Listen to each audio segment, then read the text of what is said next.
Hi everyone. So we are going to learn about liquid crystals. ठीक है, हमने पढ़ा है solid state, liquid state, gaseous state. Liquid crystal क्या होता है? नाम से पता चल रहा है इसमें लिक्विड भी है एंड क्रिस्टल भी है ना.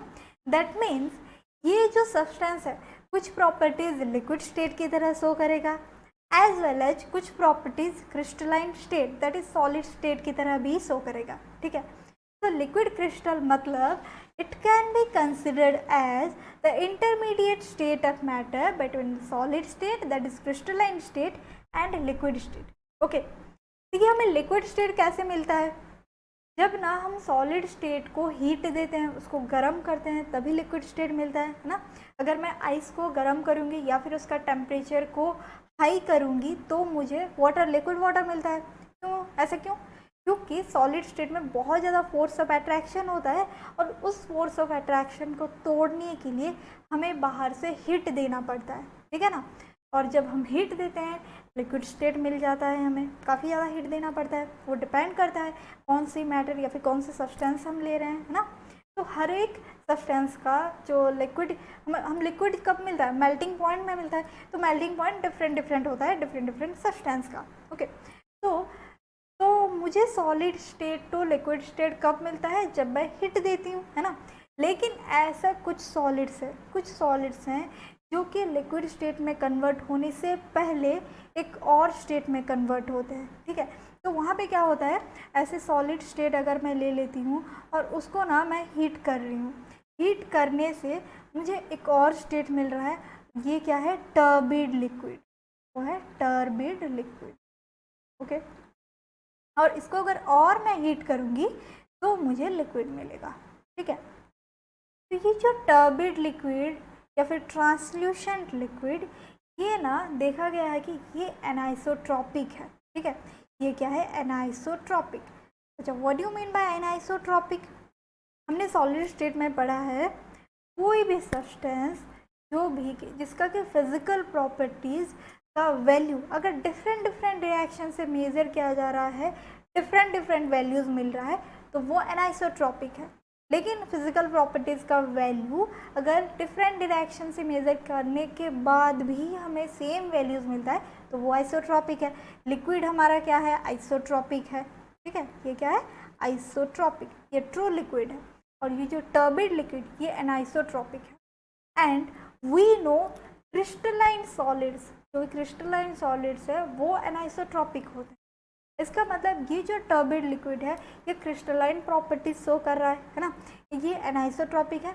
Mainly optical properties, optical properties में एनाइसोट्रॉपी दिखाई देता है. ठीक है, तो ये क्या है? क्रिस्टलाइन है. हमें पता चल रहा है ये क्रिस्टलाइन है क्योंकि क्रिस्टलाइन सॉलिड्स का कुछ प्रॉपर्टीज़ ये शो कर रहा है ना.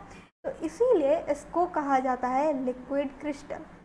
तो लिक्विड क्रिस्टल कहा जाता है या फिर एनाइसोट्रॉपिक लिक्विड भी कहा जाता है. Okay, anisotropic. तो ये हमारा टर्बिड लिक्विड क्या है? हमारा लिक्विड क्रिस्टल. लेकिन फर्दर रिसर्च करने के बाद पता चला कि ये जो हमारा टर्बिड लिक्विड या फिर लिक्विड क्रिस्टल है इसका प्रॉपर्टीज़ ज़्यादातर लिक्विड स्टेट के साथ मिलता जुलता है. जैसे कि सरफेस टेंशन हो गया, मोबिलिटी हो गया, विस्कोसिटी हो गया, ये सारे लिक्विड स्टेट की प्रॉपर्टीज़ है. और लिक्विड क्रिस्टल के भी वही सब प्रॉपर्टीज़ आता है. हमारे क्रिस्टलाइन सॉलिड्स का मोबिलिटी नहीं आता है. किसका आता है? लिक्विड स्टेट का आता है. इसीलिए टर्बिड लिक्विड वो एक लिक्विड के स्टेट के साथ ज़्यादा मिलता जुलता है, ये हम बोल सकते हैं, है ना.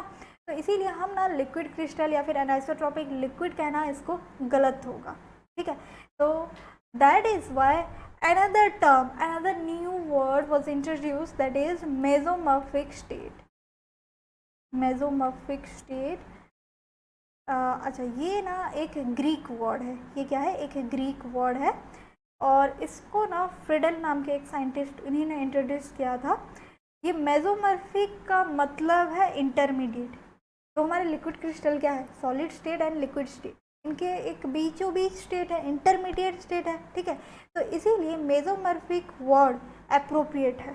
ठीक है, अब देखिए ये कैसे कौन कौन से सब्सटेंस शो करते हैं मेसोमॉर्फिक स्टेट.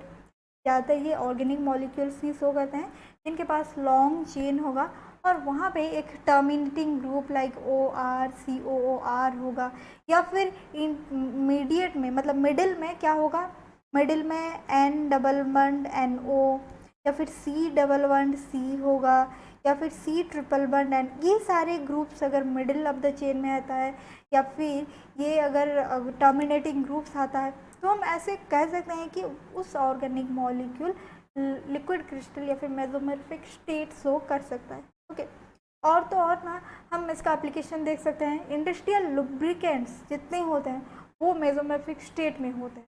ओके, और एक जगह पे हम इसको देख सकते हैं, कहाँ पे, हमारी बॉडी में डाइजेशन होने से पहले जो हमारे फैट एंड प्रोटीन मॉलिक्यूल्स हैं मेसोमॉर्फिक स्टेट में आते हैं, ठीक है, उसके बाद उनका डाइजेशन होता है। ओके, तो देखिए इसका ना हम एक एग्जाम्पल लेंगे। क्या है वो example? Polystyryl benzoate, polystyryl benzoate.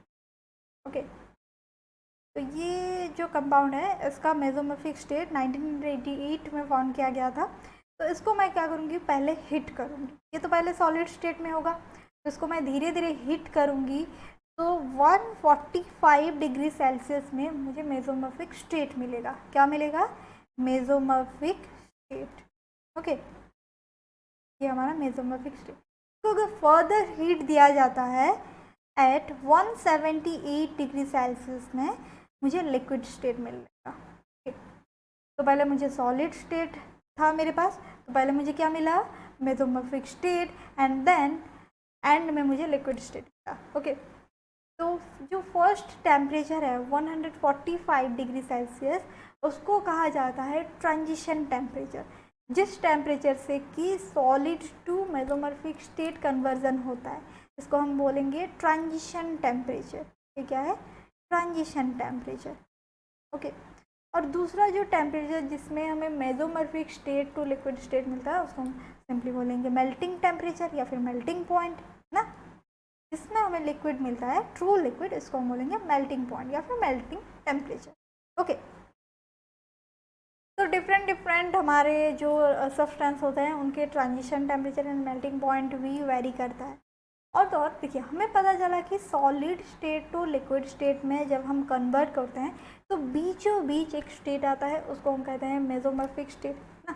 बीच में कहीं पे भी आ सकता है, एट एग्जैक्टली हमें इन बिटवीन नहीं मिल सकता, मतलब exactly middle of the point में मिलेगा बोल के ज़रूरी नहीं है। यहाँ पे देखिए मिडिल में तो है नहीं ना, कहीं पे भी बीच में आ सकता है मेसोमॉर्फिक स्टेट। तो कुछ सब्सटेंस का more than one mesomorphic state भी आ सकता है। जैसे कि सॉलिड को गर्म करेंगे तो क्या होगा, पहले एक मेसोमॉर्फिक स्टेट आएगा, जैसे उसको और थोड़ा हीट देंगे तो और एक मेसोमॉर्फिक स्टेट आएगा, फिर इसको हीट देंगे तो लिक्विड स्टेट मिलेगा।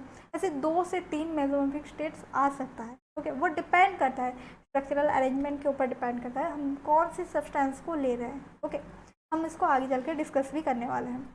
तो ये कुछ एग्जाम्पल्स है, इस एग्जाम्पल्स के क्या है, इस एग्जाम्पल्स के transition point and melting point ये सारे गिवन है, ये डिग्री सेल्सियस में है, आप चाहे तो नोट डाउन कर लेना। जैसे कि फॉर एग्जांपल पारामिथॉक्सीसिनामिक एसिड का कितना है 170 डिग्री सेल्सियस है ट्रांजिशन पॉइंट, एंड उसको और ज़्यादा हीट करेंगे तो 186 डिग्री सेल्सियस में हमें मेल्टिंग पॉइंट मिल रहा है। तो ऑब्वियसली हमारा जो मेल्टिंग पॉइंट है वो हायर होगा as compare to transition point, क्योंकि हमें पहले मेसोमॉर्फिक स्टेट मिलता है और उसको फिर हीट करने से ट्रू लिक्विड मिलता है ना, तो मेल्टिंग पॉइंट हायर होगा। ओके, तो दैट्स इट फॉर नाउ।